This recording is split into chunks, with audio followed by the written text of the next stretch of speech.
Coaches, welcome to the film room. We have a must-add action that you need to put in your playbook. The great thing about this concept is you can do a lot of different things to get into it. You just need to get your alignment into this formation right here.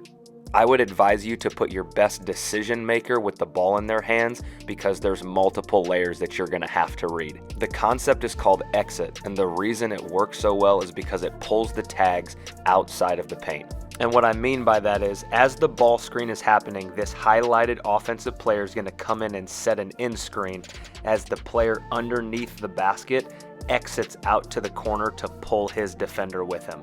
The only other available defender is guarding the shake man right here who is filling in behind. So now when we come off the ball screen, nobody's in the paint.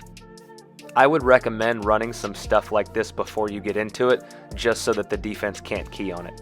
You can see Iowa State run an Iverson action, and they're going to swing it to the wing and run a screen the screener, and here they are getting right into it. There's your step up, and you can see that Caleb Grill's about ready to exit.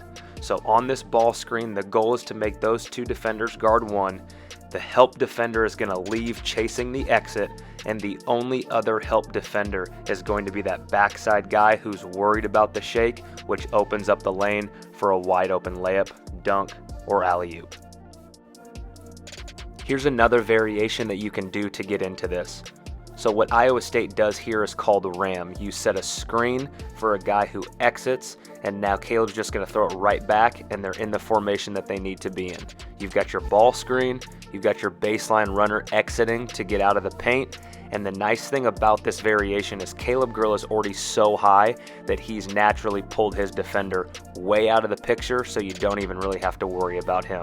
As the ball handler comes off, this is exactly what we would expect. The one difference is this defender right here that's highlighted. He stepped up higher than normal, so number 5 Kuntz could have slipped to the basket and he would have been open for a layup, so there's always variations to look for. Everything else was standard with the backside tag. Iowa State tried to fit the short roll in. Baylor will run this several times a game, and credit to Scott Drew, he finds a lot of different ways to get into it. There you're going to see a shuffle into a stagger screen, and they're right there into it. And it happens so quick that you get 2 guarding 1. You can see all 4 of those guys are pulled out. You've got the one-on-one backside, which leaves the slip wide open for the layup. So if you are going to put this in your playbook, I would recommend having 2 or 3 different ways to get into it. It'll keep the defense off balance. As they come off this last screen, everything looks like it's supposed to. You've got your 4 guys down here. You've got your tag extremely high and pulled up.